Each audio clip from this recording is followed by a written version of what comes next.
జ్ఞానోదయం మన జన్మ హక్కు. Enlightenment is your birth right. So మనము నిన్నటి నుంచి దాదాపు 3 రోజుల నుంచి ఈ రోజు వరకు మనము బుద్ధుడి గురించి, బుద్ధుడి యొక్క జీవితం గురించి, ఆయన సిద్ధాంతం గురించి మాట్లాడుకుంటున్నాము. సో ఇప్పుడు మనము సద్గురు ఓషో లైఫ్ గురించి తెలుసుకుందాం. ఎందుకంటే జ్ఞానోదయం మన జన్మ హక్కు అని ఫస్ట్ స్టేట్మెంట్ ఇచ్చింది సద్గురు ఓషో.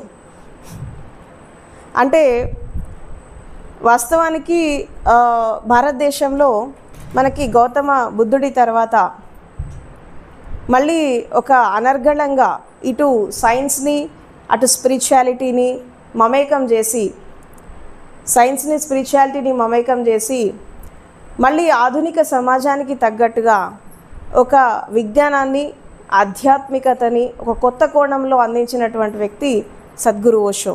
మీ అందరికీ తెలుసు అనుకుంటాను. సో ఇంకా ఓషో గురించి చెప్పాలి అంటే నాకేం చెప్పాలో అర్థం కావట్లేదు.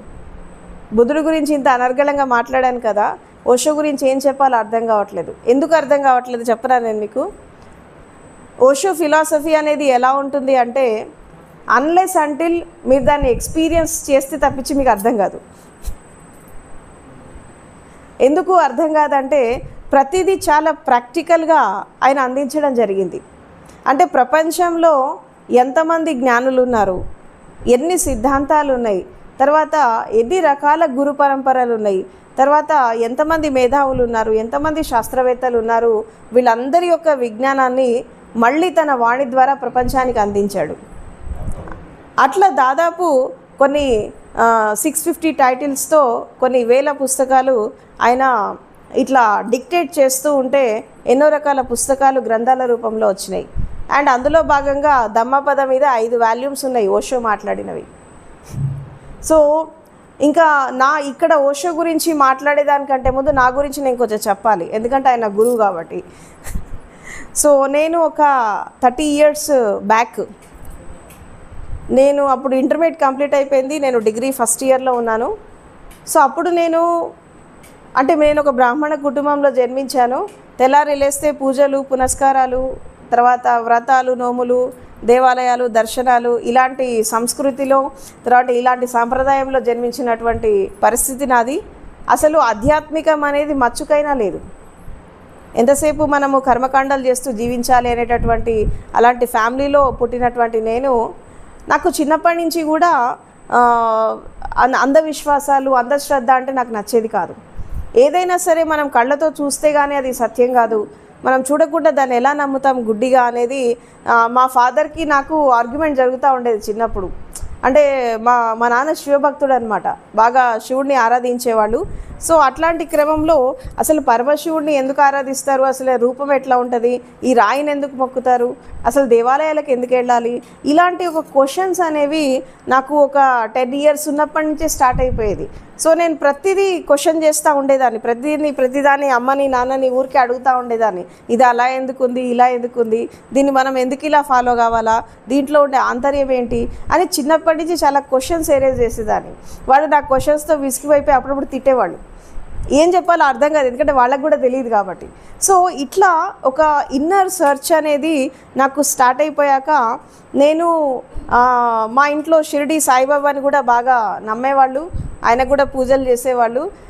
తర్వాత ఎప్పుడన్నా బాబా టెంపుల్స్కి వెళ్ళినప్పుడు అక్కడ ధర్మ ప్రవచనాలు, సత్సంగాలు, ఎవరో ఒకళ్ళు స్వామీజీలు రావడం, వాళ్ళు మాట్లాడడము, అండ్ అక్కడ మెడిటేషన్ హాల్ ఉండడము, ఇదంతా అప్పుడప్పుడు అక్కడికక్కడ వెళ్ళేసి ఎప్పుడైనా ప్రశాంతంగా కూర్చోవడం. షిరిడి వెళ్ళినప్పుడు కానీ ఆ బాబాకి ఆరతిస్తున్నప్పుడు అక్కడ కూర్చొని ధ్యానం అంటే అప్పుడు నాకు తెలీదు, ప్రశాంతంగా కళ్ళు మూసుకొని కూర్చోవడం తెలుసు, కానీ ఇదే మెడిటేషన్ అంటారని నాకు తెలియదు అప్పుడు.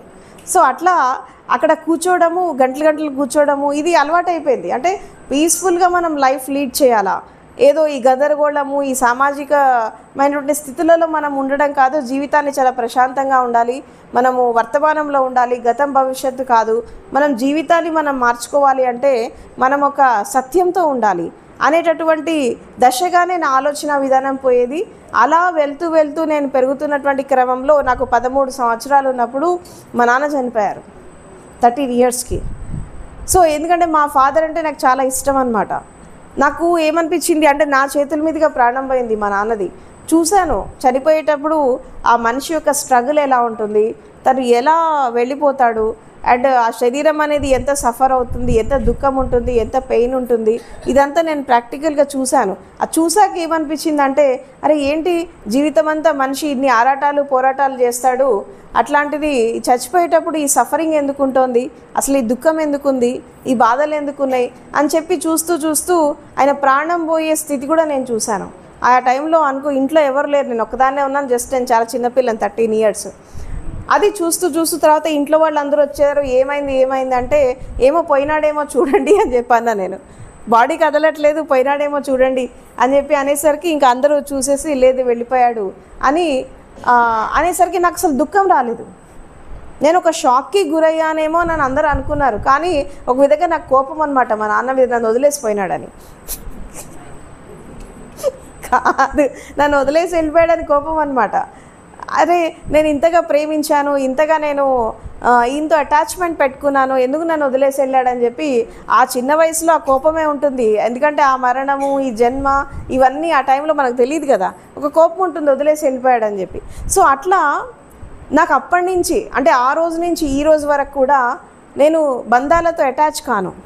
నాకు అక్కడ ఒక సత్యం అర్థమైంది ఏంటి అంటే, ఏ రిలేషన్షిప్ అయినా టెంపరరీయే, ఎవరైనా సరే వచ్చి వెళ్ళిపోతారు, మనం ఎవరితో అటాచ్మెంట్ పెట్టుకోవద్దు. నేను ఇంత ప్రేమించిన మా నాన్న వెళ్ళిపోయాడంటే ఎవరైనా వెళ్ళిపోతారు. So don't get attached with anybody. నువ్వు ఉన్ననాళ్ళు ప్రేమపూర్వకంగా ఉండు, స్నేహంతో ఉండు, కానీ అటాచ్ కావద్దు. పోయినప్పుడు హ్యాపీగా పంపించాలి. అక్కడ నాకు ఒక ట్రూత్ అర్థమైంది. ఇంకా అర్థమవుతున్నటువంటి క్రమంలో ఇంకా కొంచెం మరి బంధాలు అశాశ్వతమైనప్పుడు మరి జీవితం ఏంటి అనే క్వశ్చన్ వచ్చింది అక్కడ. జీవితం అంటేనే రిలేషన్షిప్స్ అంటారు కదా, బంధాలు అంటారు కదా, ఇది పోయిన ఇది అశాశ్వతమైనప్పుడు మరి లైఫ్ అంటే ఏంటి? అలా ఒక ఇన్నర్ సర్చ్ అనేది నాకు స్టార్ట్ అయ్యి మెల్లిమెల్లిగా నాకు 18 సంవత్సరాలు వచ్చినప్పుడు నేను పేపర్లో ఒక ఆర్టికల్ చదివాను, ఓషోది పేపర్లో ఒక ఆర్టికల్ చదివాను. అదేంటి అంటే, ఆయన స్పిరిచువల్ కాలం హిందూ పేపర్ వచ్చేది ఆ రోజుల్లో. ఆ స్పిరిచువల్ కాలంలో ఆయన ఫోటో చూశాను, ఒక ఆర్టికల్ చదివాను. దాంట్లో ఒక సెంటెన్స్ నన్ను బాగా ఇన్స్పైర్ చేసింది. ఏంటి అంటే, మనం ఒక అడుగు వేస్తే భగవంతుడు 99 అడుగులేసి మన దగ్గరకు వస్తాడు, ఆ ఒక్క అడుగు మీరు పర్ఫెక్ట్గా వెయ్యండి అని చెప్పి ఒక సెంటెన్స్ చదివాను నేను, ఓషోది. అంటే అసలు జీవితమే ఒక విధంగా చెప్పాలంటే లైఫ్ అనేది ఒక జర్నీ, ఇది నదీ ప్రవాహంలాగా సాగుతూ ఉంటుంది. ఈ నదీ ప్రవాహం అనేది ఎప్పుడైతే సముద్రంలో కలవదో అప్పటిదాకా ఒక సంతృప్తి అనేది జీవితం. ఇది ఆర్టికల్ ఎసెన్స్ ఆ రోజు నేను చదివింది.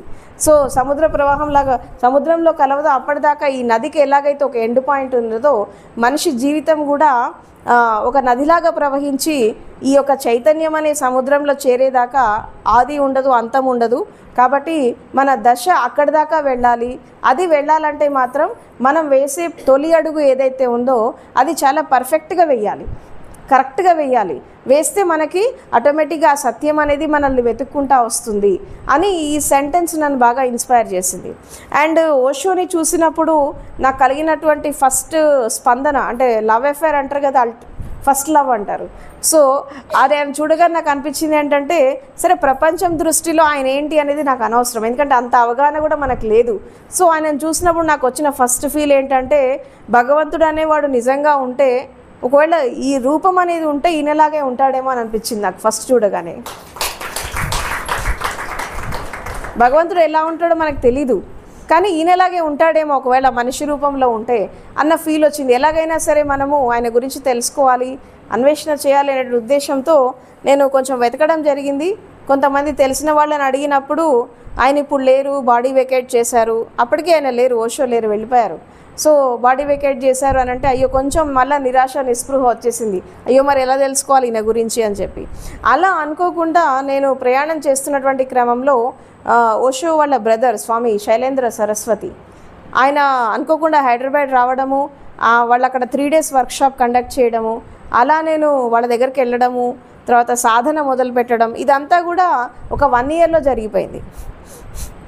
అంటే నేను అనుకున్న ఒక రైట్ స్టెప్ వేస్తున్నాను కదా, మరి ఆ లక్ష్యం నన్ను వెతుక్కుంటా వస్తుందా, నేను దాన్ని వెతుక్కుంటా వెళ్తానా చూద్దాం అని చెప్పి ఒక మనసులో ఒక అడుగైతే వేసేసాను. భౌతిక అడుగైతే పడలేదు, ఎందుకంటే ఎటెళ్ళాలో అర్థం కాదు కదా.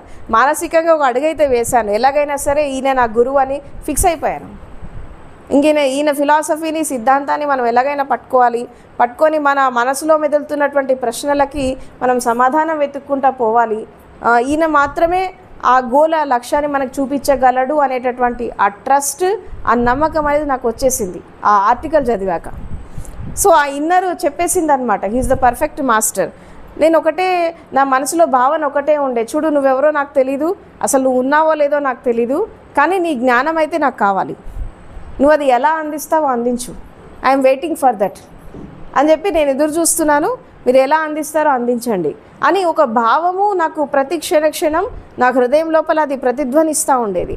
అట్లా జస్ట్ ఒక 1-2 monthsలో నాకు శైలేంద్ర స్వామి పరిచయం అయ్యారు, ఓషో వాళ్ళ చిన్న బ్రదర్ స్వామి శైలేంద్ర సరస్వతి. సో అట్లా ఆయన ద్వారా నేను ఫస్ట్ ఓషో సన్యాస దీక్ష తీసుకోవడము, నాకు మా గురువుగారు ఇచ్చిన పేరు మా దివ్యగంధ, అది ఓషో ఇచ్చిన పేరు. నా అమ్మ నాన్న పెట్టిన పేరు అన్నపూర్ణ అండ్ గురువుగారు ఇచ్చిన పేరు మా దివ్యగంధ, అంటే డివైన్ ఫ్రాగ్రెన్స్ అన్నట్టు, దివ్య సుగంధం, డివైన్ ఫ్రాగ్రెన్స్. సో అట్లా ఒక జర్నీ అనేది స్టార్ట్ అయింది. అలా జర్నీ స్టార్ట్ చేస్తూ అది నా పుణ్యపారమీనో నా సుకృతమో నాకు తెలియదు, కానీ అతి తక్కువ కాలంలో నేను ఆ ఎన్లైటన్మెంట్ ప్రాసెస్లోకి అడుగుపెట్టడం జరిగింది. జస్ట్ 3 monthsలో. అంటే నాకు వాళ్ళు ఏం చెప్పారు, 3 days వర్క్షాప్ జరిగింది, ఆర్ట్ ఆఫ్ లివింగ్ మీద చేశాము, బుద్ధుడి అష్టాంగ మార్గము, యోగ ప్రజ్ఞ దాని గురించి చెప్పారు, ధ్యానం అంటే ఏంటో చెప్పారు, జాగృతి ఇలా ఉండాలి, సాక్షిలో ఇలా ఉండాలి, ఇది సెలబ్రేషన్ ఇలా ఉంటుంది, సంధ్యా సత్సంగం ఇట్లా చేయాలి, కొన్ని రకాల టెక్నిక్స్ ఇచ్చారు. దాంతో నేను ఒక 3 months సాధన చేశాను, ఎంతో కాలం కాదు, 3 monthsే. సో అప్పుడు కూడా నాకేంటంటే ఆనాపానసతి టెక్నిక్ కూడా వాళ్ళు అక్కడ చెప్పారు, విపస్సన ఆనాపానసతి టెక్నిక్ దాన్ని కూడా చెప్పారు. సో అన్ని టెక్నిక్స్ కంటే కూడా నాకు ఆనాపానసతి విపస్సన టెక్నిక్ నాకు బాగా నచ్చింది. ఎందుకంటే నాకు గందరగోళంలో ఉండడం నాకు ఇష్టం ఉండదు, ప్రశాంతంగా కూర్చొని సాధన చేయడం నాకు ఇష్టం. సో కాబట్టి నేను ఆ టెక్నిక్ని అడాప్ట్ చేసుకొని మనకి సోహం సాధన కూడా ఇచ్చారు వాళ్ళు. అంటే శ్వాసతో అనుసంధానమై మనము ఆంతరంగికమైనటువంటి నాదాన్ని ఎలా పట్టుకోవాలి, శ్వాసలో కూడా ఒక సౌండ్ ఉంటుంది, దాన్ని మనం ఎలా అందుకోవాలి అని చెప్పి ఆ దీక్ష కూడా ఇక్కడ ఇవ్వడం జరిగింది. సో దాన్ని శ్వాసతో అనుసంధానమై ఎప్పుడైతే మనము ఆ ప్రాణశక్తి యొక్క నాదాన్ని అందుకుంటూ ముందుకు వెళ్ళినప్పుడు జస్ట్ 3 monthsలో నాకు సమాధి ఎక్స్పీరియన్స్ వచ్చింది. అసలు సమాధి అంటే ఏంటో మనకు తెలియదు, అసలు అన్నీ జరిగిపోతున్నాయి, నాదం వచ్చింది, వెలుగు వచ్చింది, స్పర్శ వచ్చింది, గంధం వచ్చింది, అంటే పంచేంద్రియాల ద్వారా జరుగుతున్నటువంటి అనుభవాలన్నీ కూడా జరిగిపోయినాయి. నాకు జరిగిపోయి ఒక 3 monthsలో సమాధి, దాదాపు 3 hours వెళ్ళిపోయినా, నేను బాడీ లీవ్ చేసి 3 hours వెళ్ళిపోయినా నేను. అది నాకు ఫస్ట్ ఎక్స్పీరియన్స్. ఇది సమాధి అంటారన్న విషయం కూడా నాకు తెలీదు. సో మళ్ళీ ఫర్దర్ నేను ప్రోగ్రామ్స్కి వెళ్ళినప్పుడు, మళ్ళీ ఫస్ట్ లెవెల్ సమాధి ప్రోగ్రామ్స్కి వెళ్ళినప్పుడు అక్కడ అర్థమైంది ఏంటంటే వాళ్ళు అన్నీ చెప్తూ ఉంటే, అరే ఇది నేను ఎక్స్పీరియన్స్ చేశా కదా, ఇది నాకు జరిగింది కదా అని చెప్పి అక్కడ మళ్ళీ నన్ను అనలిటికల్గా చూసుకున్నాను, టాలీ చేసుకున్నాను. నేను అనుభవించిన దానికి వీళ్ళు చెప్పిన దానికి అసలు పొంతన ఉందా లేదా, నేనేమన్నా మైండ్ ప్రొజెక్షన్స్లోకి వెళ్తున్నానా అని టాలీ చేసుకున్నప్పుడు అది 100% కరెక్ట్ అయిపోయింది. సో అట్లా ఒక 3 monthsలో నేను ఒక సమాధి అనుభవాన్ని తీసుకోవడం జరిగింది. అలా ఎన్నో రకాల ఎక్స్పీరియన్సెస్ నాకు 18 సంవత్సరాలు ఉన్నప్పటి నుంచి 21 years వరకు నేను ఒక పరిపూర్ణమైనటువంటి జ్ఞానాన్ని అందుకున్నాను ఓషో బ్లెస్సింగ్స్ ద్వారా. అండ్ ఆ 21 yearsలో నేను ఒక 21 days, నాకు 21 years ఉన్నప్పుడు ఒక 21 days నేను సమాధి ఎక్స్పీరియన్స్ని తీసుకోవడం జరిగింది, కంటిన్యూగా 21 days without food and water. నా ఫస్ట్ సాధన అది. నాకు 21 సంవత్సరాలు ఉన్నప్పుడు 21 days, అంటే అవర్స్ పెంచుకుంటూ వచ్చాను. First 24 hours, 3 hours, 4 hours, 5 hours అట్లా టైం పెంచుతూ 21 days దాకా కూడా నేను వితౌట్ ఫుడ్ అండ్ వాటర్ సాధన చేయడం జరిగింది. అండ్ మొన్న 2 years బ్యాక్ కూడా ఒక 3 months వెళ్ళిపోయాను ఆ స్టేట్లోకి వితౌట్ ఫుడ్ అండ్ వాటర్. మొన్న 2022లో కూడా మళ్ళీ ఒక 3 months 90 days వెళ్ళడం జరిగింది ఆ స్టేట్లోకి, 3 months. సో అట్లా ఆ రోజు నుంచి ఈ రోజు వరకు నేను ఈరోజు ఇలా మీ ముందు ఉన్నాను, ఇవన్నీ మాట్లాడుతున్నానంటే that is because of my master Osho. And తర్వాత లివింగ్ మాస్టర్స్ ఓషో శైలేంద్ర సరస్వతి, ఓషో సిద్ధార్థ స్వామి. సిద్ధార్థ ఫౌండేషన్కి ఆ పేరు పెట్టడానికి కారణం ఏంటంటే, నేను ధర్మ ప్రచారంలోకి రావడానికి కారణం మా గురువుగారు ఓషో సిద్ధార్థ స్వామి. అంటే ఓషోకి 3 శిష్యులు ఉన్నారు, ఓషో శైలేంద్ర సరస్వతి, ఓషో సిద్ధార్థి, తర్వాత ఓషో మా ఓషో ప్రియ. సో ఓషో సిద్ధార్థ ఏంటంటే, ఓషో శైలేంద్ర సరస్వతి నాకు ఓషో గురించి, జాగృతి గురించి, సాక్షి గురించి సన్యాస్ దీక్ష ఇచ్చి ఓషోని ఇంట్రొడక్షన్ ఇస్తే, తర్వాత ఓషో సిద్ధార్థి ఏం చేశారంటే, నేను సమాధిలో వెళ్ళడానికి అండ్ ఇన్నర్ ఎక్స్పీరియన్సెస్ తీసుకోవడానికి, నేను ఎన్లైటన్మెంట్ స్టేట్లో వెళ్ళడానికి కారణం ఆయనే ఓషో సిద్ధార్థి. అండ్ తర్వాత నేను భక్తిలోకి రావడానికి, తర్వాత సెలబ్రేషన్ ద్వారా సమాధి స్థితిని అందుకోవడానికి, ఒక నవవిధ భక్తి సూత్రాలతో భక్తి యోగంలో ప్రవేశించడానికి కారణం మా ఓషో ప్రియ. సో ఒక 4 కాంట్రిబ్యూట్ చేశారు నాకు. అంటే ఒక లైఫ్లో ఒక గురువు దొరకడమే ఎక్కువ, ఎన్లైటెడ్ మాస్టర్స్. అట్లాంటివి నాకు 4 దొరికారు ఒకటే లైఫ్లో. 4 ఎన్లైటెడ్ మాస్టర్స్ యొక్క సారథ్యంలో నేను ఈ 30 సంవత్సరాలు ట్రైన్ కావడం జరిగింది. అండ్ ఈరోజు నేను మీ ముందు ఇలా ఉన్నానంటే దానికి కారణం వాళ్ళే. సో నేను ఇంకోటి ఏంటంటే, ఒక 5-6 ఇయర్స్ బ్యాక్ నేను ధర్మ ప్రచారంలో రావడానికి కారణం కూడా మా గురువుగారు సిద్ధార్థ స్వామి.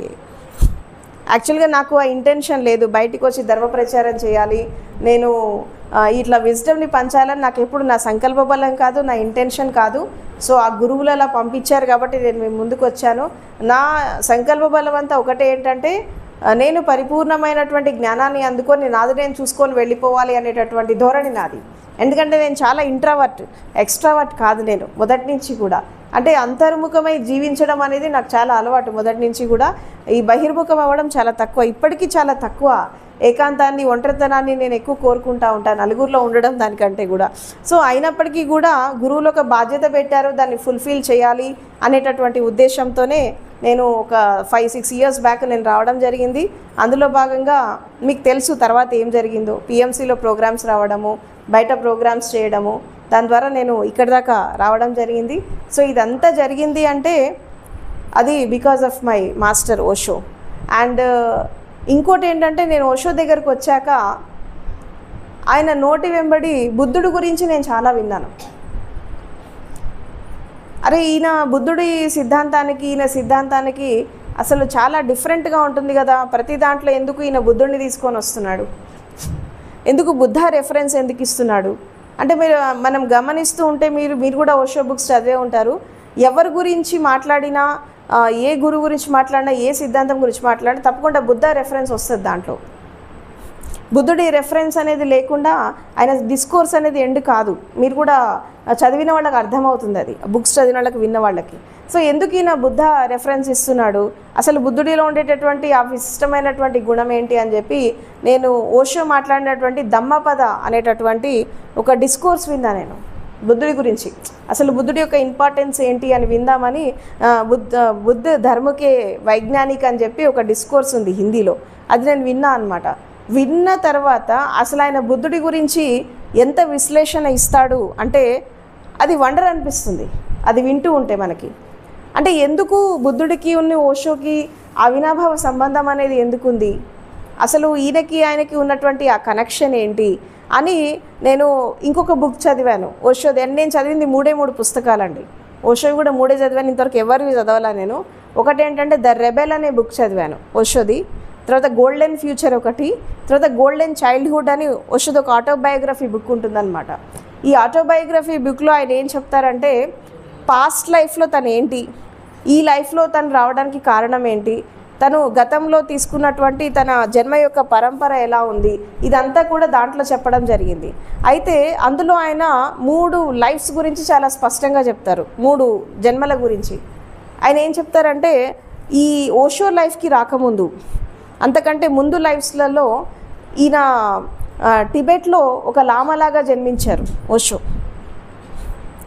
లామాలాగా జన్మించి అక్కడ బోధిధర్మ, ఈయన కాంటెంపరీస్, ఆ టైంలో సమకాలికులు.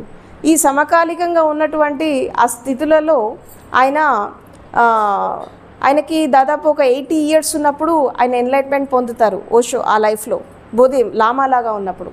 దాని తర్వాత ఆయన ధర్మ ప్రచారం చేయడానికి ఆయన వయసు కానీ ఆ టైం కానీ లేక ఆ టైంలో ఆయన బాడీ వెకేట్ చేసి మళ్ళీ దాదాపు 700 ఇయర్స్ తర్వాత మళ్ళీ ఆ లామా లైఫ్కి తర్వాత ఓషో లైఫ్కి 700 సంవత్సరాల గ్యాప్ వచ్చింది. ఎందుకు వచ్చింది అంటే కూడా ఆయన ఒక విషయం చెప్తారు. అక్కడ మధ్యలో ఏం చెప్తారంటే, భారతదేశంలో ఒక జ్ఞానికి జన్మనిచ్చేటటువంటి తల్లిదండ్రి లేరంటారు. ఒక బుద్ధ పురుషుడు పుట్టడానికి ఒక మంచి పేరెంట్స్, ఒక పవిత్రంగా ఉండేటటువంటి పేరెంట్స్ లేక నాకు లైఫ్ జన్మ తీసుకోవడం ఇంత లేట్ అయిపోయింది, అందుకే ఇంత గ్యాప్ వచ్చింది, నేను అసలు ఎప్పుడో రావాలని నేను వెయిట్ చేస్తున్నాను అలాంటి కపుల్స్ కోసం అని చెప్పి 700 ఇయర్స్ తర్వాత మళ్ళీ డిసెంబర్ 11, 1931 మధ్యప్రదేశ్ కుచ్వాడలో స్వామి దేవతీర్థ భారతి మా అమృత్ సరస్వతి అనే దంపతులకి ఆయన మొదటి సంతానంగా జన్మించారు.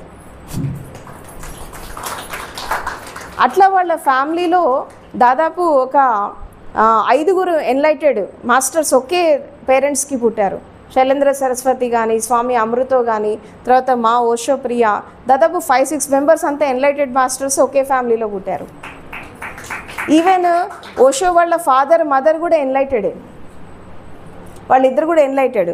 అట్లా తన 7 ఇయర్స్కి తనకు 7 సంవత్సరాలు ఉన్నప్పుడు ఆయనకి ఫస్ట్ సతోరి ఎక్స్పీరియన్స్ అనేది జరిగింది. ఆ సతోరి ఎక్స్పీరియన్స్ అంటే ఏంటంటే ఫస్ట్ ఆత్మజ్ఞానం యొక్క గ్లిమ్స్ అనేది ఆయనకి 7 ఇయర్స్కి వచ్చింది. సో అది ఎలా జరిగింది అంటే ఆయన ఎక్కువగా వాళ్ళ నానమ్మ తాతయ్య దగ్గర ఎక్కువ ఉండేవాడు. ఆయన ఈ పేరెంట్స్ కంటే కూడా వాళ్ళ అమ్మమ్మ తాతయ్య దగ్గర ఎక్కువ ఆయన జర్నీ చేశాడు. అలా చేస్తున్నటువంటి క్రమంలో వాళ్ళ తాతగారు చనిపోతారనమాట.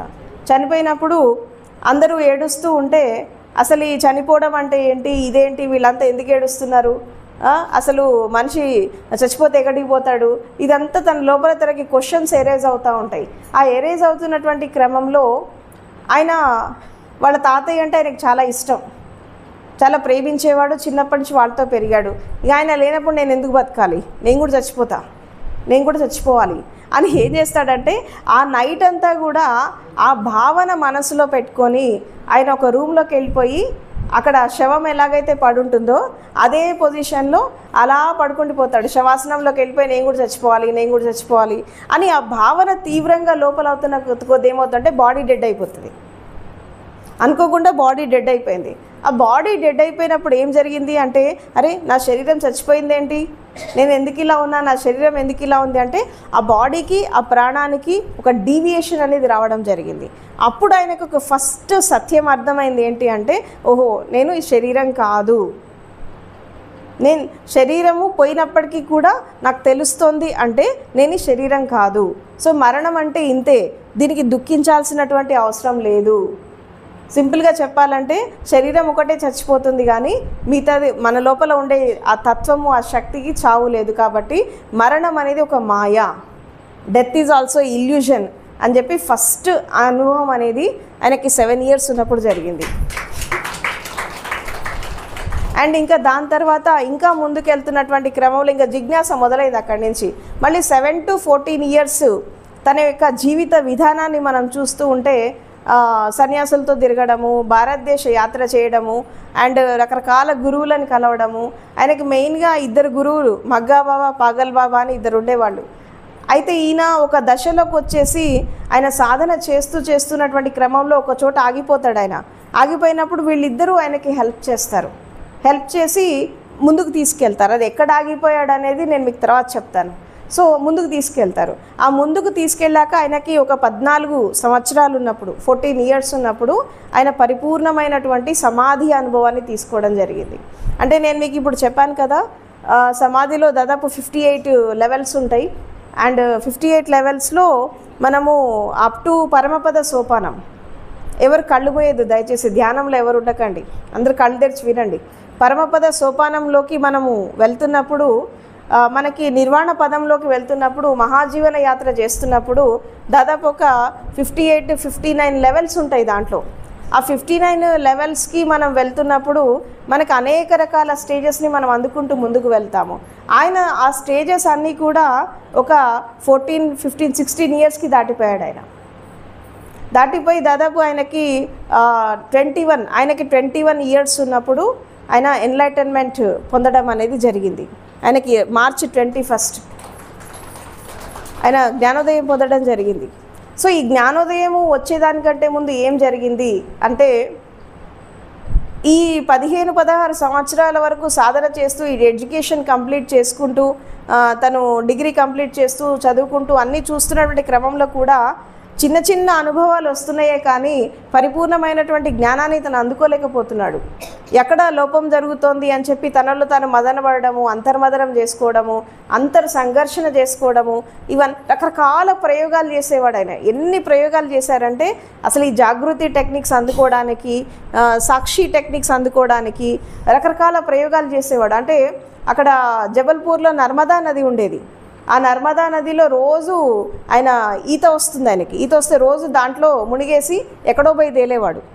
అంటే ఎందుకు రోజు నైట్ జంప్ చేసి తెల్లారి ఎక్కడో తేలేవాడు, ఎందుకు ఎక్స్పెరిమెంట్ చేసేవాడు అంటే, ఆయన గురువు అయిపోయినాక, అంటే ఆయన ధర్మ ప్రచారానికి వచ్చాక ఒక క్లారిటీ ఇచ్చాడు. ఏంటి, ఎందుకు నేను నదిలో దూకి అంటే, చిన్నప్పుడు తను చేసిన ప్రయోగాలన్నీ కూడా ఒక విధంగా రీసెర్చ్. అది ఆ రీసెర్చ్లో భాగంగా లైఫ్ని రిస్క్ చేసేవాడు ఆయన. సో నదిలో దూకి ఎక్కడో తేలేవాడు. ఎందుకు దూకాడు, ఎందుకు తేలాడు అంటే, మనం ఎప్పుడైతే ఒక నీళ్ళలో పడతామో, నదిలో దూకినప్పుడు లేదా సముద్రంలో వెళ్తున్నప్పుడు మనం నదీ ప్రవాహానికి అనుకూలంగా మనల్ని మనం వదిలేసి, అంటే నది ఎటు తీసుకెళ్తే మనం అటు వెళ్ళిపోతే మనం నీటిలో మునగము. మనం ఎదురీదినప్పుడు, నదికి ఏటికి ఎదురీదినప్పుడు మనం మునిగిపోతాము అని చెప్పి జీవితం కూడా అంతే. జీవితం ఎటు తీసుకెళ్తే మనం అటు వెళ్ళాలి కానీ జీవితానికి ఎదురీదద్దు అని అంటాడు అనమాట. Just float according to the river. ఆ ప్రవాహానికి వ్యతిరేకంగా పోవద్దు, దానికి అనుకూలంగా పోయినప్పుడు లైఫ్ అనేది ఎక్కడ తీసుకెళ్లాలో అక్కడికి తీసుకెళ్తుంది. కాబట్టి మీరేం కష్టపడాల్సిన అవసరం లేదు.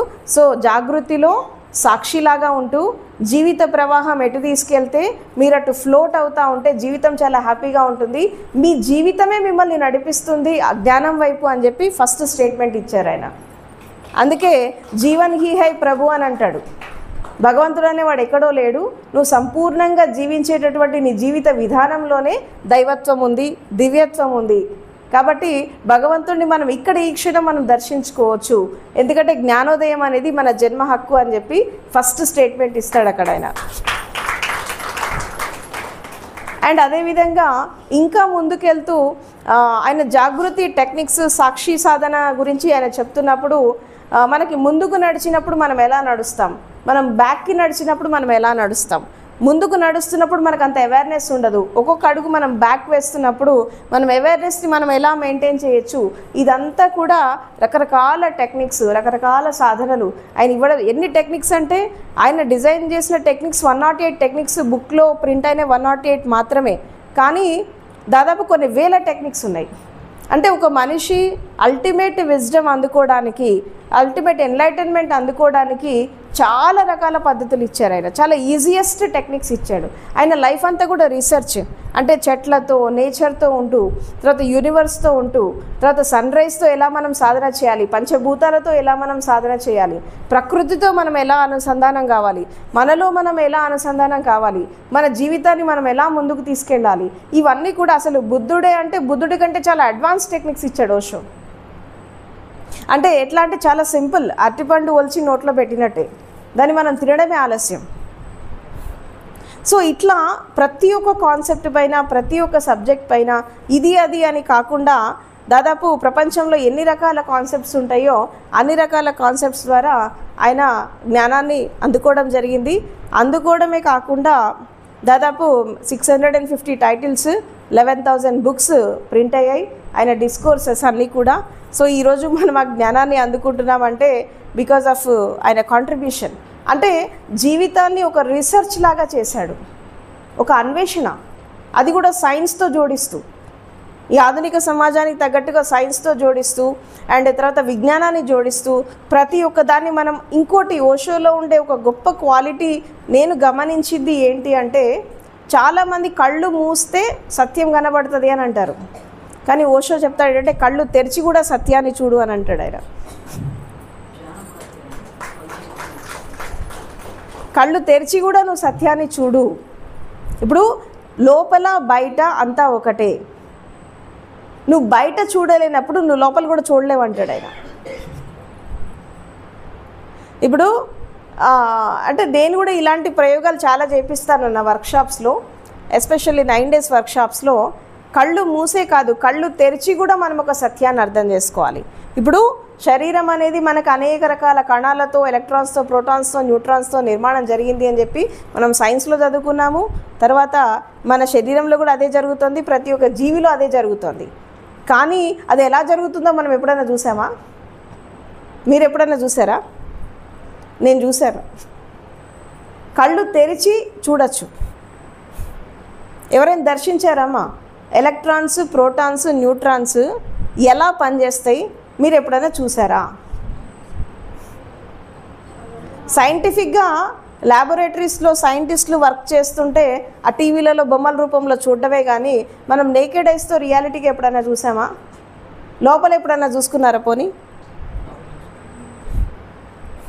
ప్రతి అణువణువు విడిపోయినప్పుడు ప్రతి ఒక్క స్థితిని ఎలా ఉంటుందో మనం దాన్ని చూసుకోవాలి.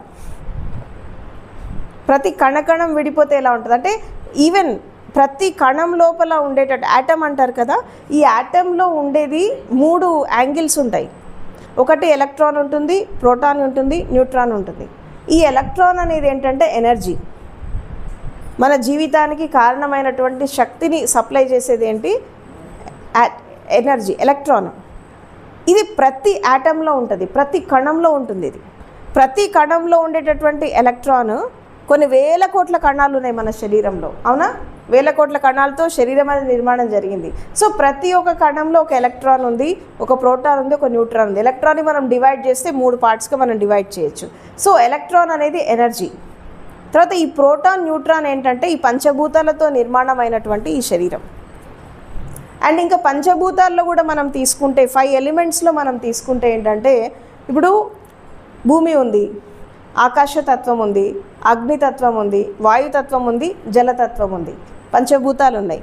ఓకే, అయితే ఈ శరీరము, మనసు, ఇంద్రియాలు, బుద్ధి అండ్ అదేవిధంగా హృదయము, భావాలు, ఇమోషన్స్ ఇవన్నీ కూడా 4 తత్వాలతో తయారైనవి. ఆకాశతత్వాన్ని పక్కకు పెట్టేసేయండి, 4 తత్వాలతో తయారైనవి. ఒకటి పృథ్వీతత్వం, జలతత్వం, వాయుతత్వం, తర్వాత అగ్నితత్వం.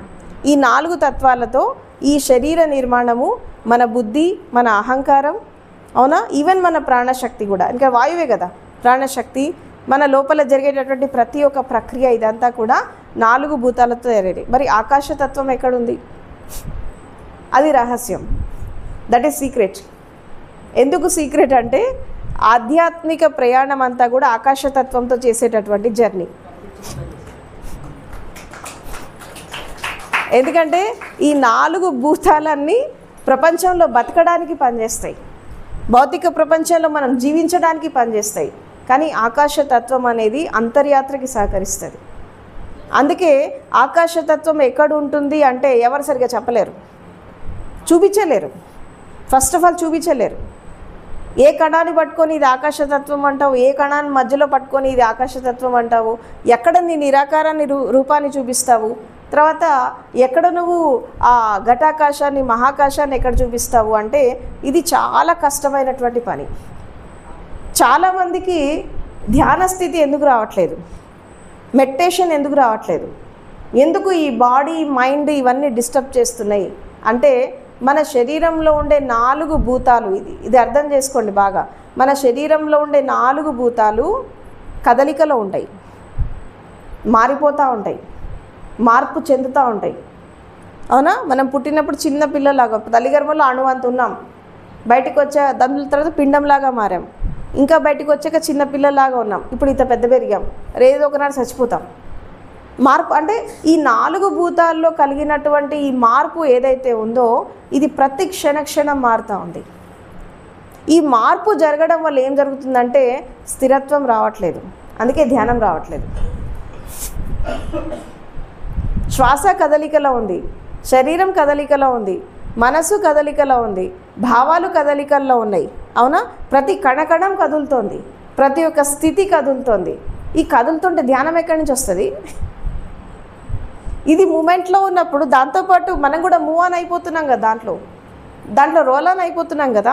ఇంకా మెడిటేటివ్నెస్ ఎక్కడ వస్తుంది? ఒకవేళ వచ్చిన అరాకొర క్షణము 1 సెకండ్ 2 సెకండ్స్ 5 సెకండ్స్ వస్తుంది, మళ్ళీ వెళ్ళిపోతుంది. అందుకే మెడిటేషన్ రావట్లేదు. ఈవెన్ ధ్యాన స్థితిని పరిపూర్ణంగా అందుకోవాలంటే కూడా ఆకాశతత్వంతో మమేకం కావడం అనేది చాలా అవసరం. ఎప్పుడైతే మనము ధ్యాన స్థితి అంటే ఏంటి సింపుల్గా చెప్పాలంటే ఈ 4 భూతాలని వదిలేసి ఆకాశతత్వంతో మమేకం కావడమే మెడిటేటివ్నెస్. దాన్నే మనం శూన్య స్థితి అంటాము, నిర్మలమైన స్థితి అంటాము, నిశ్చలమైన స్థితి అంటాము. ఇదంతా ప్రయత్నమే. నువ్వు శ్వాసతో ఉన్నా, ఈ కణాలతో ఉన్నా, తర్వాత శరీరంతో ఉన్నా, మనసుతో ఉన్నా, ఇదంతా కదలికలు కదులుతూనే ఉంటాయి. దీంట్లో స్థిరత్వం ఎప్పుడు రాదు. ఎప్పుడు స్థిరత్వం వస్తుంది వీటిలో అంటే మీరు ఆకాశతత్వంతో మమేకం అయిపోయినప్పుడు అప్పుడు మీకు ఒక ఎంప్టీనెస్, ఒక శూన్య స్థితి, ఒక నిశ్చల స్థితి వస్తుంది. ఆ నిశ్చల స్థితిలో మీరు ఎప్పుడైతే స్థిరమైపోతారో ఆటోమేటిక్గా ఈ 4 భూతాలు అనేవి పడిపోతాయి. ఏమైపోతాయి? రాలిపోతాయి.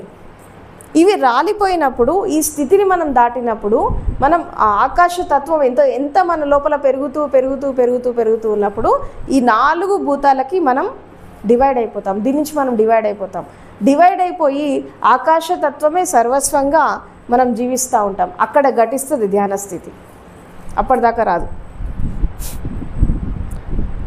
ఇక సమాధిలోకి చెప్పనక్కర్లేదు. ఇప్పుడు ధ్యాన స్థితిలో ఏమవుతుంది? మనం ఘటాకాశంతో ఒకటైపోతాం. ధ్యాన స్థితిలో ఏం జరుగుతుంది? ఘటాకాశంతో ఒకటైపోతాం. సమాధిలో మహా ఆకాశంతో ఒకటైపోతాం. ఇవన్నీ దాంట్లో స్టేజెస్ అన్నమాట. సో ఇలా ఒక్కొక్క స్టెప్ ముందుకు వెళ్తూ మనము అసలు ఒరిజినల్ సోర్స్ని మనం ఎలా పట్టుకోవాలి, ఆ ఒరిజినల్ రిసోర్స్ని ఎలా పట్టుకోవాలి, మన మూలాన్ని మనం ఎలా పట్టుకోవాలని చెప్పి చాలా స్పష్టంగా జాగృతి సాధన ద్వారా, సాక్షి సాధన ద్వారా ఆయన ప్రపంచానికి అందించడం జరిగింది సద్గురు ఓషో. అంటే కేవలము ఆయన ఇది కూడా చెప్తారు, నేను 108 టెక్నిక్స్ ఇచ్చాను కదా, ఇవన్నీ మెడిటేషన్ టెక్నిక్స్ కాదు, ఇవన్నీ ఆ ఆకాశతత్వాన్ని అందుకోవడానికి, ఆ నిశ్చల తత్వాన్ని అందుకోవడానికి ఇదంతా ప్రాసెస్ అని చెప్తాడు. ఆయన ఇచ్చే దాంట్లో ఆనాపానసతి ఉంది, విపස්සనా టెక్నిక్ కూడా ఉంది దాంట్లో 108 టెక్నిక్స్లలో. ఆయన ఒకటే చెప్తారు ఏంటంటే ఏ ధ్యాన పద్ధతి అయినా కానీ ఇవన్నీ పద్ధతులు ఒక ప్రాసెస్. శరీరాన్ని గమనిస్తాము, శ్వాసని గమనిస్తాము, మనసుని గమనిస్తాము, ఆలోచనలని గమనిస్తాము, రకరకాల స్థితిలో మనం వెళ్ళిపోతూ ఉంటాము. ఇదంతా ఏంటి అంటే ఒక ప్రాసెస్. ఈ ప్రాసెస్ని దాటి ఎప్పుడైతే ఒక నిశ్చలమైన నిర్మలమైనటువంటి స్థితిలో ఈ 4 భూతాలని, అంటే ఒక విధంగా చెప్పాలి అంటే ఇంకా సూక్ష్మంగా వెళ్ళాలి అంటే ప్రతి కణంలో ఉండేటటువంటి 3 భాగాలు చెప్పాం కదా, ఎలక్ట్రాన్, ప్రోటాన్, న్యూట్రాన్. సో ఈ ప్రోటాన్, న్యూట్రాన్ అనేవి పూర్తిగా పడిపోయి ఎలక్ట్రాన్ మాత్రమే మిగలాలి ఒక అణువులో అని చెప్పి అంటాడు ఆయన. అంటే కేవలము ప్రతి కణంలో ఈ పదార్థతత్వం అనేది వెళ్ళిపోయి ఒక శక్తితత్వం మాత్రమే ఎప్పుడైతే మిగులుతుందో అక్కడ ఈ ప్రతి కణంలో ఉండేటటువంటి శక్తి, ఎందుకంటే ఈ ప్రాణశక్తి అనేది ప్రతి కణకణంలో విస్తరించిపోయింది. అవునా? మనం ప్రాణాయామ చేసినప్పుడు, ఆనాపానసతి చేసినప్పుడు ఏం జరుగుతుంది? ప్రతి కణకణంలో ఈ ప్రాణవాయువు, ప్రాణశక్తి విస్తరించిపోయి ఉంటుంది. అంటే ఎలక్ట్రాన్లోకి వెళ్ళిపోతుంది ఇదంతా. మనం పీల్చే శ్వాస, మనం తినే ఆహారము, మనం ఇచ్చేటటువంటి మన మనసుకి, శరీరానికి ఇచ్చేటటువంటి ఆహారం, వీటన్నిటి ద్వారా ఏం జరుగుతుందంటే ఈ ఎలక్ట్రాన్లో ఏమైపోతుంది? శక్తి అంతా నిండిపోతుంది. ఈ శక్తి నిండడం ద్వారా ఏం జరుగుతుంది? ఈ పాజిట్రాన్స్, తర్వాత ఈ న్యూట్రాన్స్, ఈ ప్రోటాన్స్, న్యూట్రాన్స్, వీటి ద్వారా శరీర నిర్మాణం జరగడము, కణ నిర్మాణం జరగడము, కణజాల నిర్మాణం జరగడము, ఒక టిష్యూ ఫామ్ కావడము, ఒక ఆర్గన్ ఫామ్ కావడము, ఇవన్నీ జరుగుతున్నాయి. ఇదంతా దేని ద్వారా జరుగుతుందంటే ఎలక్ట్రాన్ ద్వారా జరుగుతోంది. ఈ ఎలక్ట్రాన్లో ఉండేటటువంటి ఈ శక్తి కేవలము శరీర నిర్మాణం కోసం ఖర్చు అయిపోతుంది, కానీ ఇది ఆధ్యాత్మికతకి పనికిరాదు అని చెప్పేవాడు ఆయన. ఎంతసేపు కణాలు పుట్టడం చచ్చిపోవడం చచ్చేదాకా ఇదే జరుగుతోంది. ఈ శక్తి అనేది ఈ శరీరాన్ని నడిపించడానికే సరిపోతుంది, కానీ మన శక్తి వికాసానికి అది ఉపయోగపడట్లేదు. అందుకే మనం సాధన చెయ్యాలి. మెడిటేషన్ ఎందుకు చేయాలంటే ఆ ఎలక్ట్రాన్లో ఉండేటటువంటి ఒక ప్రతి అణువులో ఉండేటటువంటి శక్తి దేనికి ఉపయోగపడుతుంది?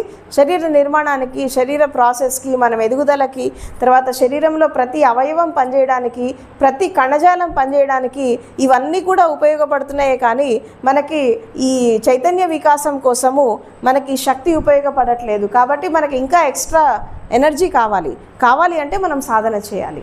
దానికి ఇవి మార్గాలు. 108 టెక్నిక్స్ ఇచ్చారు. ఆయన ఇంకోటి కూడా చెప్తారు, ఈ మెడిటేషన్ టెక్నిక్స్ అనేవి మిమ్మల్ని ఒక నిశ్చలమైనటువంటి నిర్మలమైన స్థితిలో తీసుకెళ్ళడానికి ఇదంతా ప్రాసెస్, కానీ ఇదంతా మెడిటేషన్ కాదు. మెడిటేషన్ అంటే ఏంటి? మీరు శ్వాసని పట్టుకొని శ్వాసను చూస్తూ ఎప్పుడైతే ముందుకు వెళ్తారో, ఈ శ్వాస కూడా ఎప్పుడైతే ఆగిపోతుందో, శ్వాస కూడా ఎక్కడైతే శూన్యమైపోతుందో అక్కడ వచ్చేటటువంటి ఒక నిర్మలమైన నిశ్చలమైన స్థితి, అది ధ్యాన స్థితి. ఈ శ్వాస మిమ్మల్ని అక్కడి దాకా తీసుకెళ్తుంది. అంతేగాని ఈ శ్వాసలో మనసులో వచ్చే ఫ్లక్చుయేషన్స్ అనేవి ధ్యాన స్థితి కాదు అని చెప్పి చాలా క్లియర్గా చెప్తాడు ఆయన. మరి నిశ్చలమైన స్థితి, నిర్మలమైన స్థితి మనకు ఎలా వస్తుంది అంటే ఈ 4 భూతాలను దాటి, ఏది? అగ్నితత్వం, వాయుతత్వం, జలతత్వం, తర్వాత ఈ యొక్క పృథ్వీతత్వం, ఈ 4 తత్వాలను దాటి ఆకాశతత్వంతో ఎప్పుడైతే మనం ఒకటైపోతామో, ఒక శూన్య స్థితికి ఎప్పుడైతే, ఒక జీరో స్టేట్కి ఎప్పుడైతే మనం వస్తామో అక్కడ ధ్యానం అనేది ఘటిస్తుంది. ఈ శూన్య స్థితిలో, ఈ యొక్క ధ్యాన స్థితిలో మనం ఒక 48 మినిట్స్ ఉండగలిగితే, చాలా సింపుల్గా చెప్తాడు ఆయన, 48 మినిట్స్ మనము ఈ నిర్మలమైన నిశ్చలమైన స్థితిలో మనం ఉండగలిగితే అక్కడ ఒక 50 నిమిషాలలో మనకి సమాధి ఘటిస్తుందని అంటాడు. 50 మినిట్స్లో సమాధి స్థితిలోకి ఎంటర్ అవుతావు. ఇంకొక 1 అవర్ దాన్ని నువ్వు కంటిన్యూ చేసుకోగలిగితే నీ సెల్ఫ్ని నువ్వు ఐడెంటిఫై చేసుకోగలుగుతావు. ఇదంతా కేవలం 2 అవర్స్ ప్రాసెస్సే అని చెప్తాడు ఆయన. దానికి ఎన్నో రకాలైనటువంటి మార్గాలు ఇచ్చాడు, ఎన్నో రకాల టెక్నిక్స్ ఇచ్చాడు. జాగృతి సాధన అంటే ఏంటి, సాక్షి సాధన అంటే ఏంటి, ధ్యాన సాధన అంటే ఏంటి, తర్వాత మన లోపల దైవత్వం ఎక్కడ ఉంటుంది, మన లోపల శక్తి వికాసం ఎలా జరుగుతుంది, అండ్ అదేవిధంగా మన లోపల ప్రాణశక్తి వికాసం మనం ఎలా చేసుకోవాలి, చక్రాస్ అంటే ఏంటి, దాన్ని ఎలా మనం బ్యాలెన్స్ చేసుకోవాలి, ప్రతి ఒక్క శక్తిని మనం ఎలా జాగృతం చేసుకోవాలి, కుండలిని శక్తి అంటే ఏంటి, అండ్ తర్వాత ఒక మనిషి యొక్క ఆధ్యాత్మిక ప్రయాణం ఎలా సాగాలి అంటే ఆయన 3 దశలలో తన యొక్క స్థితిని చెప్తాడు. రెబెల్ బుక్లో ఉంటుంది ఇది. ఆయన ఏం చెప్తారంటే, ఫస్ట్ ఒక మనిషి జీవితంలో మనం ముందుకు వెళ్ళాలంటే మనం ఫస్ట్ గతంతో తెగదెంపులు చేసుకోవాలని అంటాడు. డిస్కంటిన్యూటీ విత్ ద పాస్ట్ అంటే గతంలో జరిగినటువంటి సంఘటనలు, గతంలో జరిగినటువంటి కొన్ని రకాల స్థితులు, అది మంచి కానీ చెడు కానీ ఏదన్నా కానీ, దాంతో మనం ఎప్పుడైతే డిస్కంటిన్యూ అయిపోతామో, గతానికి వదిలేసి పాస్ట్ ఈజ్ పాస్ట్. సో మనం వర్తమానంలో జీవిస్తూ భవిష్యత్తు ఊహల్లో కాకుండా, కల్పనల్లో కాకుండా, గతం యొక్క చెత్తాచెదారంతో కాకుండా ఎప్పుడైతే మనం వర్తమానంలో జీవిస్తామో, క్షణక్షణం జీవిస్తామో, ఇక్కడ ఈ మూమెంట్లో ఉండగలుగుతామో మనకి జ్ఞానోదయం అనేది ఈ క్షణంలో వస్తుంది అని చెప్పి అంటాడు అనమాట. దీన్ని ఇంకొక వర్డ్లో చెప్పాలంటే సడన్ ఎన్లైటన్మెంట్ అంటారు. దీన్ని విన్నారా ఈ వర్డ్ మీరు? Sudden enlightenment. ఇది కొంతమందికి జరిగింది. సడన్ ఎన్లైటన్మెంట్ అంటే ఇప్పుడు ఫర్ ఎగ్జాంపుల్ మనము ఏదైనా ఒక కర్మ చేస్తున్నప్పుడు, ఒక పని చేస్తున్నప్పుడు మనం ఆ పనిలో కంప్లీట్గా నిమగ్నం అయిపోయి చేస్తూ ఉంటాం. కొన్ని మనకు బాగా ఇష్టమైన పనులు ఏం చేస్తామంటే కంప్లీట్గా మనం పూర్తిగా నిమగ్నం అయిపోయి చేస్తూ ఉంటాం. ఈ నిమగ్నం అయిపోయి చేస్తున్నటువంటి క్రమంలో మనకి ఏం జరుగుతుంది అంటే అప్పుడప్పుడు మనల్ని మనం మర్చిపోతూ ఉంటాం. మీరు గమనించండి, అసలు మనం ఎక్కడున్నాము, ఏం చేస్తున్నాము, మన బాడీ ఎక్కడుంది, మనం ఏ స్థితిలో ఉన్నాం, మనం మర్చిపోతూ ఉంటాం. ఒక విధంగా అది కూడా ఒక స్పార్క్ లాంటిదే. అది కూడా ఒక స్పార్క్. మనకి నచ్చిన పని చేస్తున్నప్పుడు, నచ్చిన పనిలో ఇన్వాల్వ్ అయిపోయి చేస్తున్నప్పుడు మనల్ని మనం కోల్పోతాము.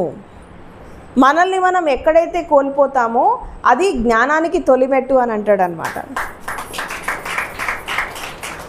అంటే నిమగ్నం కావడం, ఇన్వాల్వ్ కావడం, తన్లీనత అంటే మమేకత్వం కావడం. ఒక పనితో కానీ, ఒక స్థితిలో కానీ, ఒక మూమెంట్లో కానీ ఎక్కడైతే మనం బాగా లీనమైపోయి చేస్తూ ఉంటామో అక్కడ కర్త అనేవాడు వెళ్ళిపోతాడు. కేవలం కర్మ మాత్రమే మిగలాలి అని అంటాడు ఆయన. ఒక నృత్యం చేస్తున్నా, ఒక పాట పాడుతున్నా, ఒక కర్మ చేస్తున్నా, ఏం చేస్తున్నా ఈ కర్త అంటే నేను, నాది అనేది పోయిందనుకో, ఎక్కడైతే అది కూడా మర్చిపోయి మనం కేవలం ఆ కర్మలోనే ఇన్వాల్వ్, ఆ పనిలోనే ఇన్వాల్వ్ అయిపోయామనుకోండి, అది అక్కడ ఫస్ట్ ఒక గ్లిమ్స్ అనేది అక్కడ వస్తుంది. ఎన్లైటన్మెంట్ యొక్క ఫస్ట్ గ్లిమ్స్ అనేది మనకు అక్కడ వస్తుంది. మీరు ఒకటి గమనించండి, చిన్నపిల్లల విషయంలో మనం ఒకటి గమనించవచ్చు. ఏంటి అంటే పిల్లలు చాలా ఒక ఆనందకర స్థితిలో ఉన్నప్పుడు, వాళ్ళు చాలా సంతోషంగా ఉన్నప్పుడు వాళ్ళు ఒక మంచి నవ్వుతూ ఉంటారు ఎప్పటికీ. పిల్లలు మీరు నవ్వుతున్నప్పుడు చూడండి, వాళ్ళని మంచి ఆనందకర స్థితిలో ఉన్నప్పుడు వాళ్ళ కళ్ళలో ఒక లైట్ వస్తుంది, గమనించారా? స్పార్క్ వస్తుంది, వాళ్ళ ఐస్లో ఒక స్పార్క్ వస్తుంది. వాళ్ళు మంచి ఎంజాయ్ చేస్తున్నప్పుడు, బాగా నవ్వుతున్నప్పుడు, బాగా వాళ్ళ ఆహ్లాదకర స్థితిలో ఉన్నప్పుడు వాళ్ళ కళ్ళని గమనించండి, వాళ్ళ లోపల ఒక లైట్ కనబడుతుంది, వాళ్ళ ఫేస్లో ఒక గ్లో కనబడుతుంది. That is the enlightenment. అంటే ఈ జ్ఞానం అనేది ఎప్పుడైనా, ఎక్కడైనా, ఏ క్షణమైనా, ఎవరికైనా ఆ లైట్ అనేది వెలగచ్చు. కానీ ఆ క్షణం ఎప్పుడు వస్తుందో తెలీదు. కాబట్టి నువ్వు క్షణక్షణం అలర్ట్గా ఉండు. ఎందుకు వర్తమానంలో జీవించాలి?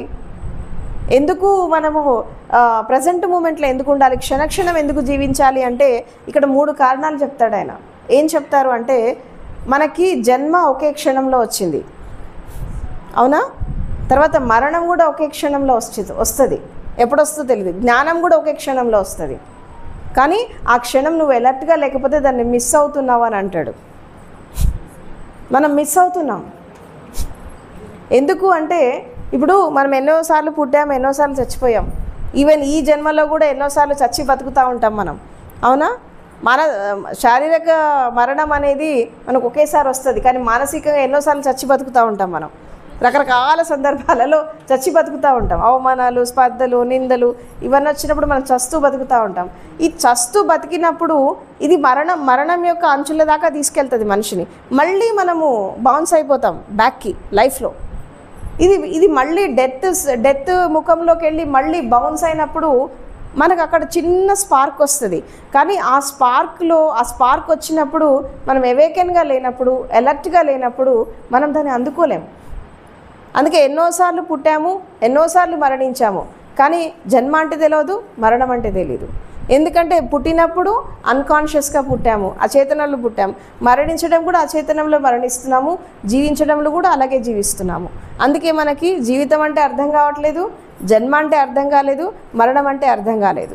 ఎందుకు అర్థం కావట్లేదంటే మనకి జాగృతి లేదు, అవేర్నెస్ లేదు.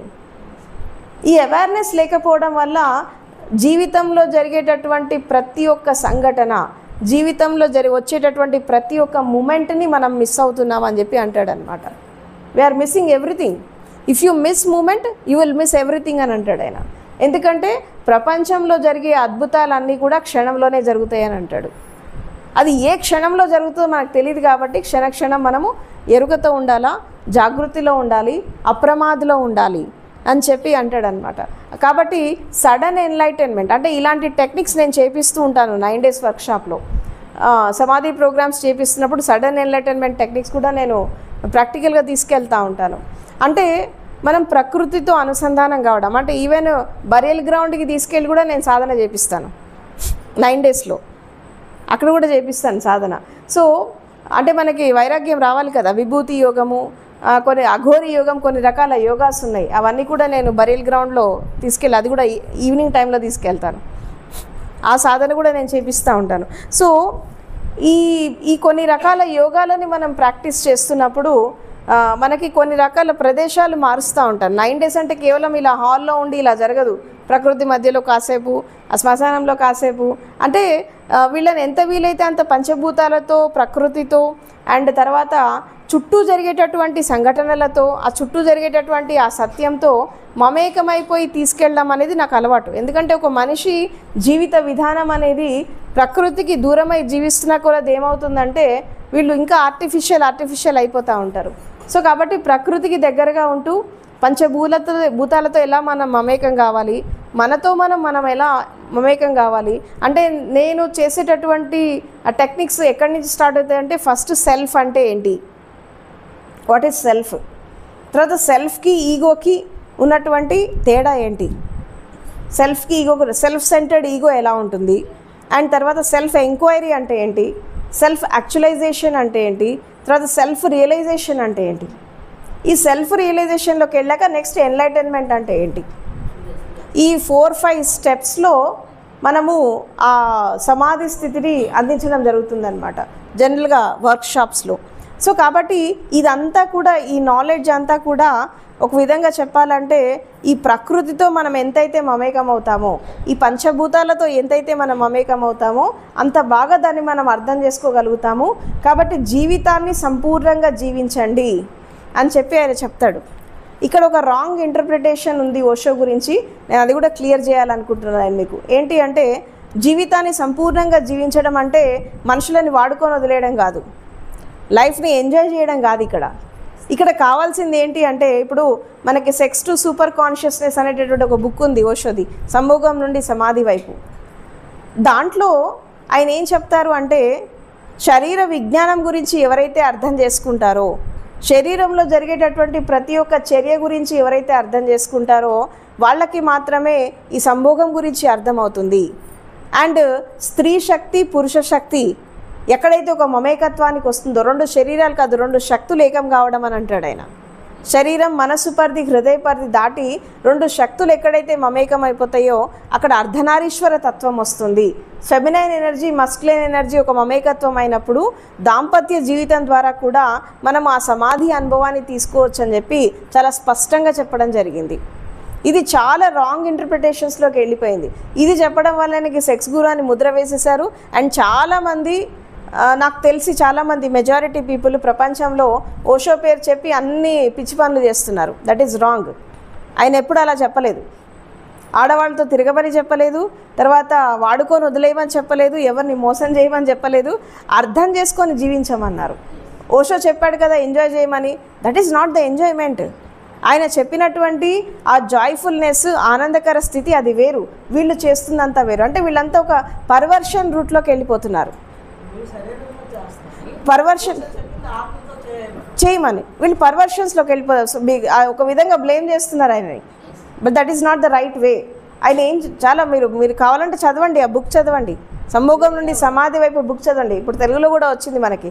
అందులో చాలా క్లియర్గా చెప్తాడు ఏంటంటే ఎనర్జీ అంటే ఏంటి, ఫెమినైన్ ఎనర్జీ ఎట్లా ఉంటుంది, స్త్రీ శక్తి ఎట్లా ఉంటుంది, పురుష శక్తి ఎట్లా ఉంటుంది, తర్వాత ఈ రెండిటి యొక్క మమేకత్వంతో ఒక విరాట్ అస్తిత్వంలోకి మనం ప్రవేశిస్తే ఈ విశ్వంలో ఉండేటటువంటి ప్రకృతి పురుషుడు ఎలా మమేకం అవుతారు, ఈ ప్రకృతిని ఒక స్త్రీ తత్వం లాగా, తర్వాత విశ్వశక్తిని ఒక పురుష శక్తి లాగా దాన్ని చూసి ఈ రెండింటి యొక్క మమేకత్వంతో ఈ సృష్టి క్రమం అనేది ఎలా ఏర్పడింది, దీని ద్వారా ఈ జీవి యొక్క జన్మ ఎలా జరిగింది, ఈ గ్రహాలు ఎలా వచ్చాయి, ఈ రకరకాల స్థితులు ఎలా వచ్చాయి, చాలా గొప్పగా ఆయన చెప్పడం జరిగింది దాంట్లో.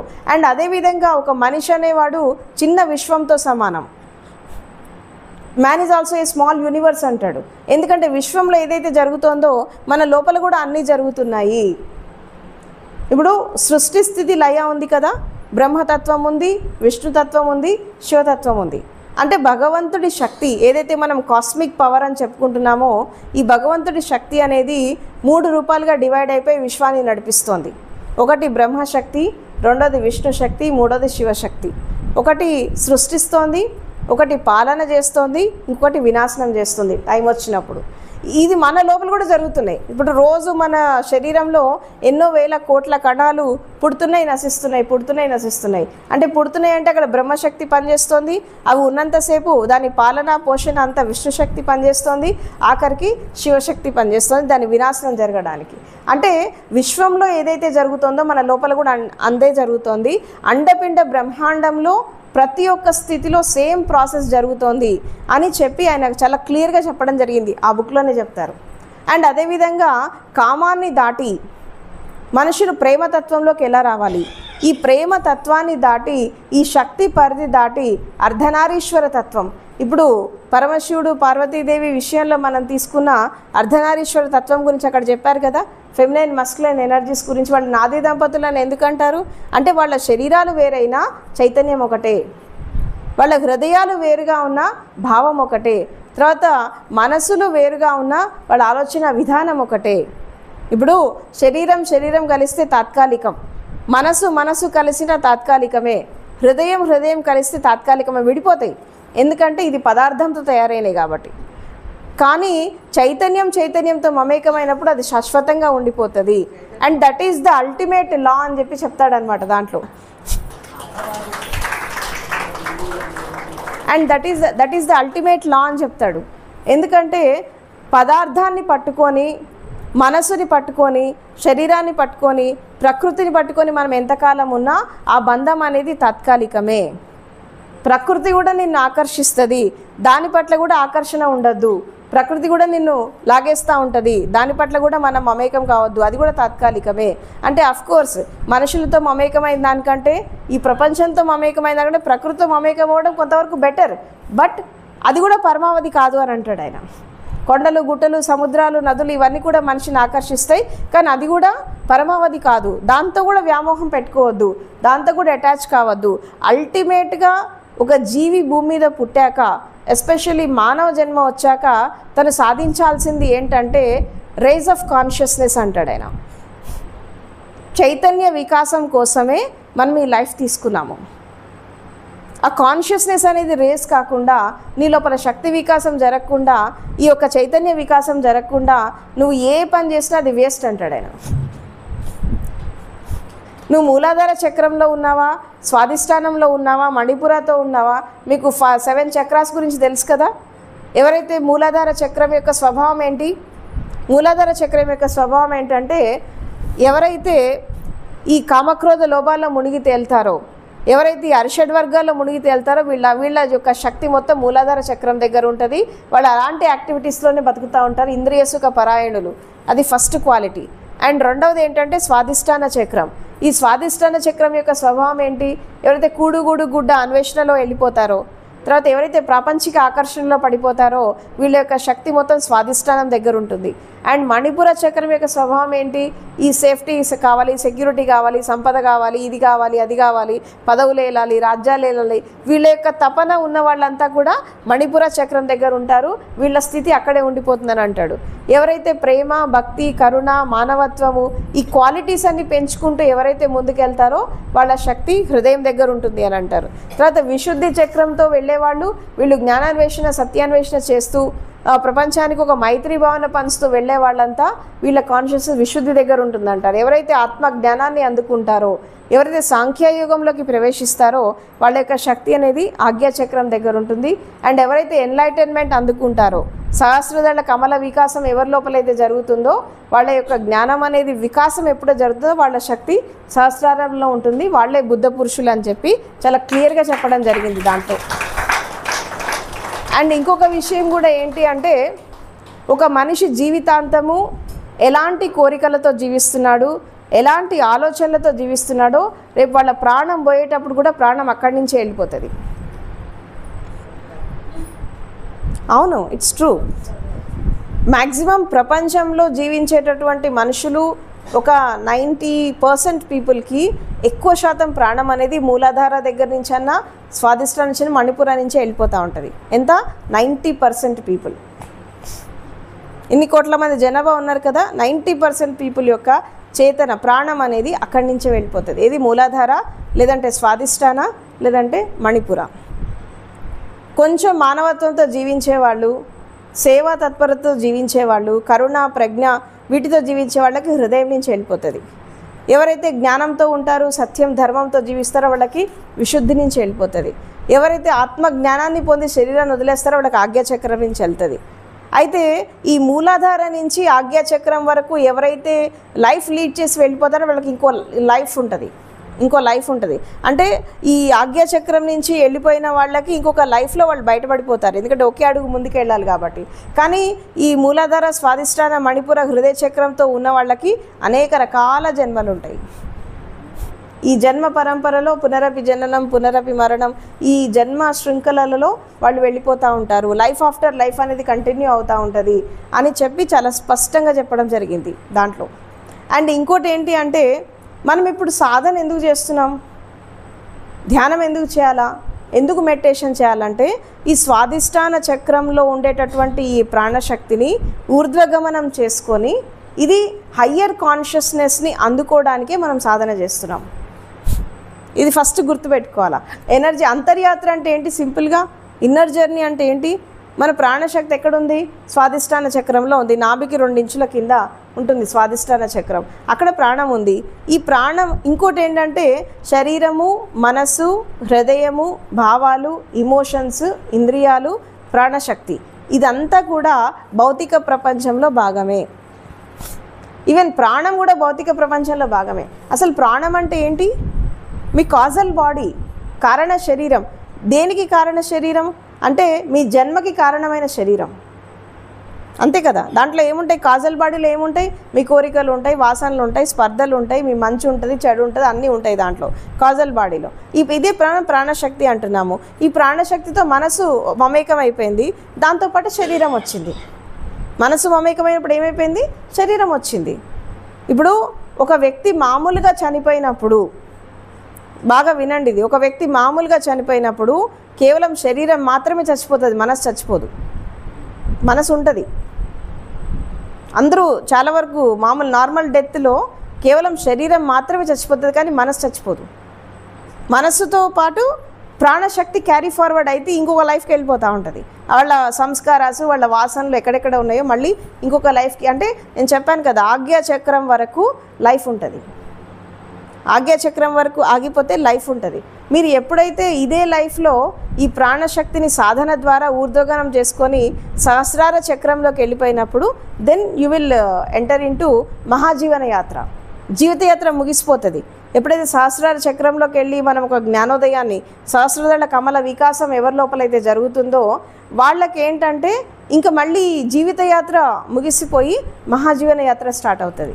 అంటే ఈ భూమి యొక్క గురుత్వాకర్షణ శక్తి నుంచి బయటపడిపోయి వాళ్ళు ఈ యొక్క ఒక విధంగా చెప్పాలంటే సోల్ జర్నీ అనేది స్టార్ట్ అవుతుంది.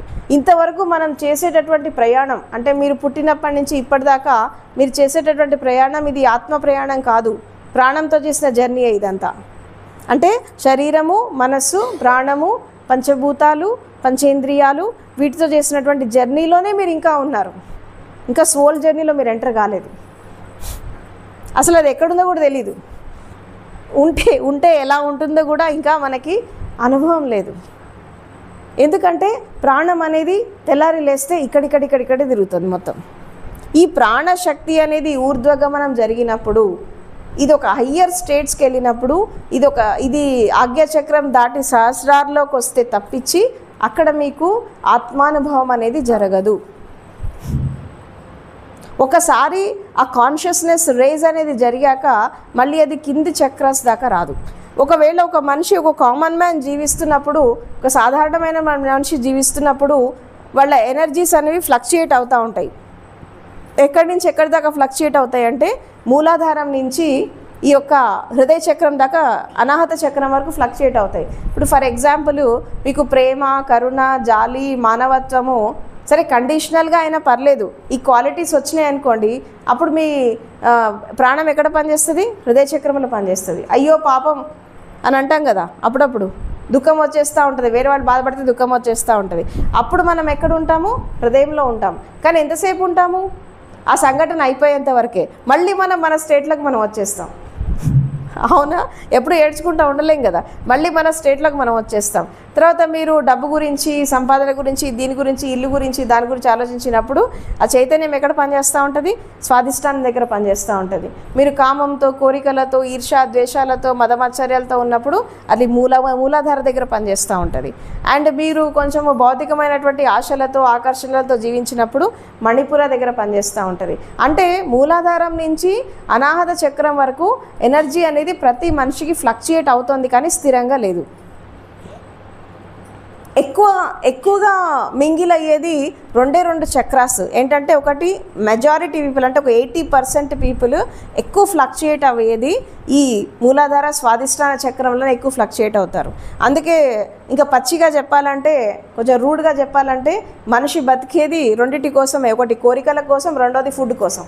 ఫుడ్, క్లాతింగ్, షెల్టర్, తర్వాత కోరికలు.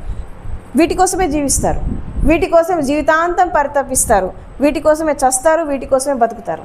ఇక జ్ఞానం ఎక్కడి నుంచి వస్తుంది? అందుకే రావట్లేదు. ఎందుకంటే ఎనర్జీ అనేది అక్కడక్కడే తిరుగుతోంది, అక్కడక్కడే తిరుగుతున్నాము, అక్కడి నుంచి అక్కడికే వెళ్ళిపోతుంది, వస్తుంది లాస్ అయిపోతుంది. ఎందుకంటే దాన్ని పెంచేటటువంటి సాధన అనేది మనం చేయట్లేదు, దాన్ని పెంచుకునేటటువంటి సాధన మనం చేయట్లేదు. కింద 3 స్వభావాలతోనే ప్రతి మనిషి జీవితం అనేది అక్కడి నుంచే వెళ్ళిపోతుంది. వాళ్ళు పుట్టడం అక్కడే పుడుతున్నారు, బ్రతకడం అక్కడే బతుకుతున్నారు, రేపు చచ్చిపోయిన వాళ్ళ ప్రాణం కూడా అక్కడి నుంచే వెళ్ళిపోతుంది. కాబట్టి బీ అలర్ట్. ఎందుకంటే జీవితాంతం మనం ఎలా జీవించాము, ప్రపంచంలో మనం ఏం చేశాము అది ఇంపార్టెంట్ కాదు. రేపు మరణం అనేది దగ్గరకు వచ్చినప్పుడు, అవసాన దశలో, అంతిమ దశలో మరణం అనేది వచ్చినప్పుడు నువ్వు ఎక్కడ ఉన్నావు, నీ ఆలోచనలు ఎక్కడున్నాయి, నీ స్వభావం ఎక్కడుంది, నీ స్థితి ఎక్కడ ఉంది, that is the most important thing. ఎందుకంటే జీవితం అనేది ఒక టెస్ట్. జీవితం అంటే ఏంటి? ఒక పరీక్ష. మరణం అనేది రిజల్ట్. ఒక మనిషి జీవితాంతం ఎలా బతికాడో మొత్తం చూడాల్సిన అవసరం లేదు, వాళ్ళ మరణం చూస్తే అర్థమైపోతుంది వాళ్ళు ఎలా జీవించారో మనం చెప్పచ్చు, ఆ స్వభావం మనం చెప్పచ్చు. ఎందుకంటే వాళ్ళ స్థితి ఎక్కడి నుంచి వెళ్ళిపోయింది, వాళ్ళు ఏ దశలోంచి వెళ్ళిపోయారు కొంచెం మనం పరీక్షించగలిగితే వాళ్ళ నేచర్ అనేది మనకి అర్థమైపోతూ ఉంటుంది. కాబట్టి జ్ఞానోదయం మన జన్మ హక్కు అని ఎందుకన్నారంటే, జ్ఞానోదయం పొందేటటువంటి సంభావన, ఆ విత్తనం అనేది ప్రతి మనిషి లోపల ఉంది.